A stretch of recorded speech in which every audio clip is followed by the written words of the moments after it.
welcome to MCC CAST. I'm Chad Glentz. I'm Jennifer Burns, and this is what's happening at Mohave Community College. In sports, we would like to send out a special congratulations to Kim Mady and the Bullhead City softball team for their amazing first season. The Mohave Community Call Center students are currently in training and plan to begin serving you students next week. The call center will assist students with the help desk issues, financial aid, admissions, registration questions, and more. While you're anxiously awaiting the grand opening, I have a great idea. The call center needs a name. Visit MCC on Facebook and let us know what you think the most suitable name for the call center is. Wow, what a wonderful addition to the college. Students will be able to get their questions answered in one phone call rather than getting transferred everywhere. They say you're never too old to go to college, and at the Bullhead City campus, apparently you're never too young to go to college either. More than 500 kindergartners attended Bullhead City campus's Kindergarten for Kids.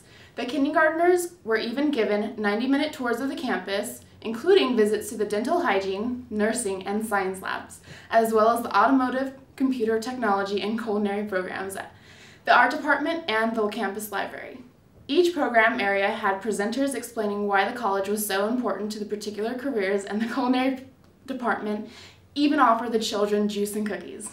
You know, Jen, if the culinary department gave me free cookies, I would have to take advantage of the new fitness center opening up on the Kingman campus this summer. Here's David Shabazz, Director of Admissions and Recruitment Services, to give you a sneak peek of what's to come. All right, here we go. Well, what we have today, as you noticed, we've been giving you updates on the fitness center here at the Kingman campus, and what we're doing today, you'll see that the young men are actually putting in the new windows, and well, come on with me and I'll show you what they're doing.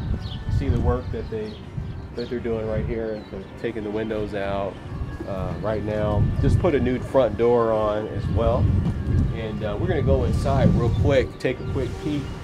It's coming along great, and everybody seems to be really excited about it. So we talked to several students today, and even throughout the course of this project, and it seems everyone's pretty excited.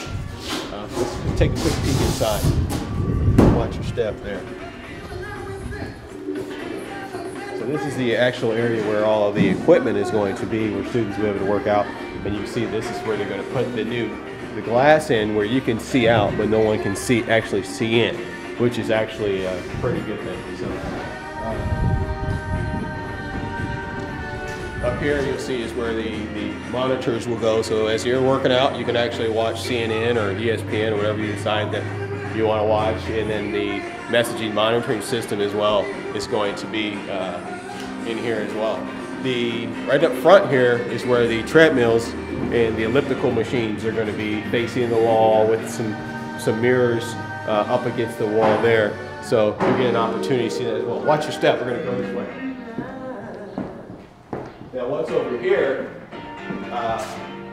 when we were here last week, they were working on the locker rooms, and now they're pretty much done. The flooring's done, the walls, showers are in. Put a brand new door on as well. And then you can see here, come on in, you see the showers are in, as well as looks like they have some other features that were put in. So students will be able to come in, there will be lockers in here as well as a bench for you to sit down, get changed, that kind of thing. So they'll have the locker room not only for the females, but also for the male students. So, which is great. This looks pretty good, don't you think? Yeah, it looks pretty good. So, and then you have the men's locker room, which is right over by the front door. So we'll give you another update probably next week sometime as things move forward with the progress, and keep you posted. All right, take care. I don't know about you, Chad, but I'm ready to start pumping some iron this summer. Speaking of summer, registration for classes begins on April 23rd. 5- and 8-week classes begin on June 4th. Students, this is a great opportunity for you to get ahead or catch up on the classes that you need for your degree. You know, Jen, getting a job is a lot easier when you have a degree. Let's take a look at what students had to say at the career fair held on March 29th on the Kingman campus. You know, it is a lot of fun actually, really, just to have them come here and meet new people, get out of the office too, and just, network with other people, network with prospective employees, and encourage people to apply. It has been a lot of fun, and it has been beneficial in my opinion. Looking for a job, I've had a lot of opportunities given to me, so right now I'm just kind of hoping for one to work out. A couple of them were banks, one was a lawyer, One was a place called Pirates Cove. There's a lot of different ones here, so it's just all choice. It's very nice to be able to accept applications, talk with people, and if time permits, interview at the same well and hire on site if necessary. Yeah, I got an interview scheduled for next week. I had a lot of nice people help me out with different things that I need, so it really helped out a lot. There's nobody that's not hiring here, so when you go in, they're not going to be like, oh, we're not hiring, goodbye. Are you glad that the college has provided one place for multiple employers to come? So Actually, yeah. yeah. It is very It's easy. actually, it makes it a lot easier because most of these places are spread out throughout town, so Or you don't have like to out walk of around. town as well. Right. So it's all in one location, so more convenient for you guys. Yeah, that made it a lot more accessible, at least to us, because most of us are students here, so it really helped out that way. It was good for me. It worked for my schedule and stuff. It's always fun to see what's going on at the college. The 2012 commencement ceremony is quickly approaching, and we just got word on who our commencement speaker is going to be, ... the actor Seamus Dever, best known as Kevin Ryan from the hit ABC show Castle. If any of you are contemplating on attending this ceremony, I'm sure that your mind has just been made. We are looking forward to seeing you all there. Have you ever wondered what MCC's foundation was? Here's Dr. Klaus to give further explanation on what the role of the foundation is. My name is Alan Klaus. I'm the Executive Director of the Mohave Community College Foundation, and I'm also the Associate Vice President for College Advancement for Mohave Community College. The MCC Foundation is a mechanism that the college has to raise funds to support the college and to raise scholarship money to support the students and to raise funds to support the faculty. We spend a lot of time raising scholarship funding. Last year we raised over $600,000 in scholarships. Over 250 students received those scholarships. The overall foundation does that, and each of the 4 chapters on the 4 physical campuses, they do that too. So when you see a fundraiser, like for example last week there was a trivia contest on the Lake Havasu campus, that was to raise scholarship funds. The Bullhead campus has the Voices of the River Choir that does this big Christmas gala, that raises scholarship funds for students. Scholarships are provided in 2 ways. One is when the donor knows the scholarship recipient, perhaps it's an employee or somebody who's a child of an employee that they want to support, and so that's one way. But the primary way is with the scholarship booklet that the Financial Aid Office produces every year. All of the scholarships that are available are listed in there, and the student can go through that list, decide which they think they'd be eligible for, and when they fill out the application at the back of the booklet, they can mark which of the scholarships they'd like to be considered. Over the years, the foundation has provided a number of physical advantages and improvements to each of the campuses.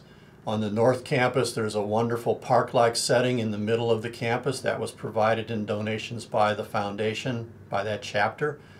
In Kingman, behind the 200 building, is a patio and a covered canopy that makes a wonderful place for meals and events. That was provided by the foundation. The Kingman campus also has an environmental pond that was provided by the foundation.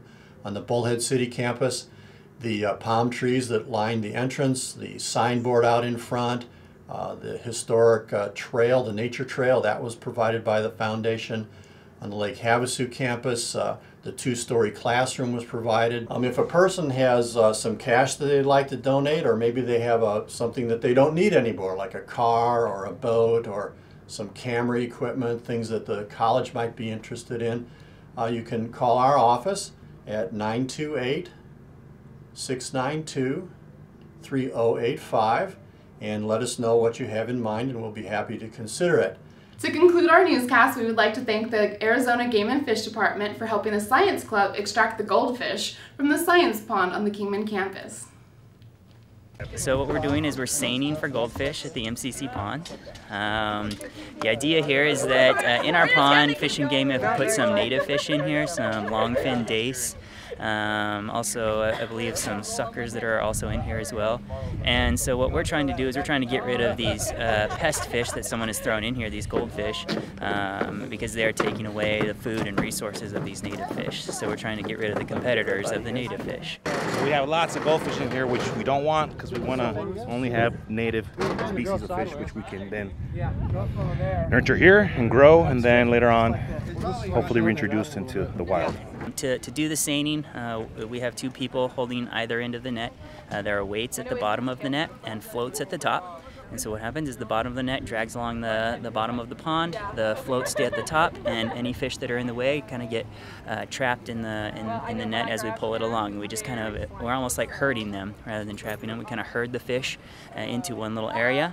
One person kind of works their way around the pond while the other one stays stationary, and they move around in a circle, and then we kind of trap them, herd them into one area of the net. We grab the bottom of the net and pull it up to the side, and the fish are trapped in the bottom, and then we just pluck them out and put them in the buckets. This is what I get to do. I mean, I was out for the last 2 days hiking 10 miles downstreams collecting fish, and this is, you know, teaching kids to do this is just awesome and give them a great experience. So this is pretty cool. And now that's what I call fishing. Thank you for tuning in to MCC CAST, brought to you by students for students. I'm Chad. I'm Jenny.